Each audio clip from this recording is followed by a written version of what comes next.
The spirit consciousness की दुनिया में आपका स्वागत है। अब हम मॉड्यूल 16 के आखिरी भाग पर पहुंच चुके हैं, जिसमें हम देखेंगे एस्ट्रल वाहन के विकास और प्रशिक्षण में अन्य कारक। एस्ट्रल वाहन के विकास और प्रशिक्षण में अन्य कारकों के बारे में जानें। दोषों को मिटाने में दृढ़ता, व्यक्तिगत प्रेम को सार्वभौमिक प्रेम तक बढ़ाएं, इच्छा से छुटकारा। सबसे पहले हम देखेंगे दोषों को मिटाने में दृढ़ता। जाहिर है छात्र को भावनात्मक कमजोरियों या खामियों जैसी छोटी कमियों पर नियंत्रण पाने पर ध्यान देना चाहिए। उसे इन खामियों से छुटकारा पाने के लिए काम करना चाहिए। छात्र को ये याद रखना चाहिए कि चिड़चिड़ापन जैसा दोष जो दोहराव के कारण अभ्यस्त हो जाता है, एस्ट्रल स्थायी परमाणु में संग्रहित होता है, न कि एक जन्मजात गुण के रूप में ईगो में। आदत की तीव्रता जितनी भी हो, वैज्ञानिक रूप से यह साबित होता है कि दृढ़ता सफलता की ओर ले जाता है। ईगो की ओर से दो बल सक्रियता से काम कर रहे हैं, उसकी मर्जी से।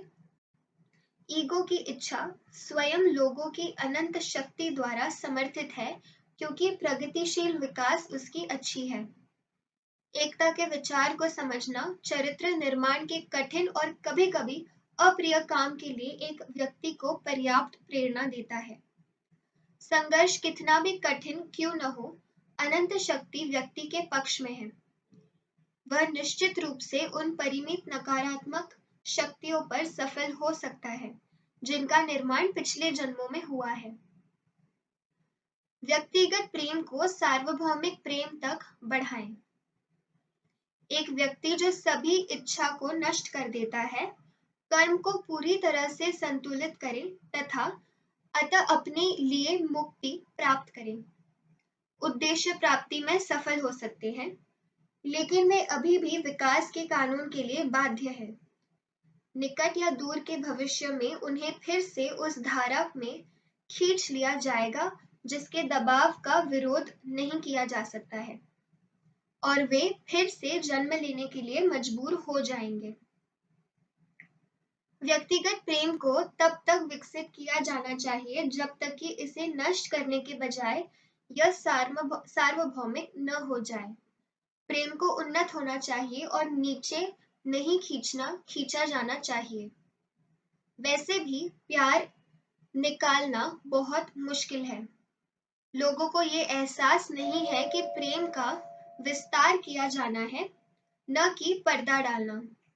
इस कठिन प्रयास को बढ़ावा देने के बजाय प्यार को जकड़ना होता है।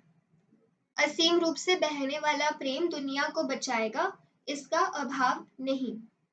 महात्मा एक हिमखंड नहीं बल्कि महासागरों का महासागर है। बाएं हाथ का रास्ता प्यार के विनाश को प्रोत्साहित करता है। निम्न और स्थूल इच्छाओं को नष्ट करना आवश्यक है, और जो अवशेष है उन्हें लक्ष्य में शुद्ध किया जाना चाहिए। इच्छा बल का व्यर्थ उपयोग है, इसके बजाय एक मनोगतवादी होना चाहिए।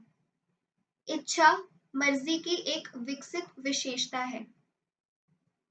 इसका मतलब है कि हमें एस्ट्रल शरीर को नियंत्रित करने में सक्षम होना चाहिए और सभी भावनाओं को मारने के बजाय चंद्र रूप को निर्देशित करना होगा। जैसे व्यक्ति प्रगति करता है, वह लोगोस के साथ एक हो जाता है और लोगोस की इच्छा है उन्नति। इस तरह एक पर एक खुद के द्वारा प्रगति, महत्वाकांक्षा आदि के लिए इच्छाओं को नष्ट कर देता है। अब देखते हैं इच्छा से छुटकारा। The voice of the silence नामक पुस्तक में ये उल्लेख किया गया है कि प्रत्येक एस्ट्रल फूल, चाहे वह कितना भी सुंदर हो, उसकी इच्छा के नीचे एक नागिन होती है। उदाहरण के लिए, स्नेह में जो कुछ भी लुभावना हो सकता है वह पूरी तरह से समाप्त हो जाना चाहिए। हालांकि शुद्ध स्नेह कभी भी आगे नहीं बढ़ सकता है, क्योंकि यह लोगों की खुद की एक विशेषता है। मास्टर्स और दीक्षा तक ले जाने वाले मार्ग पर आगे बढ़ना एक महत्वपूर्ण चुनौती है। इसी के साथ ये मॉड्यूल यहीं पर समाप्त होता है। अगले मॉड्यूल में हम देखेंगे एस्ट्रल शक्तियां और क्लेयरवॉयंस। धन्यवाद।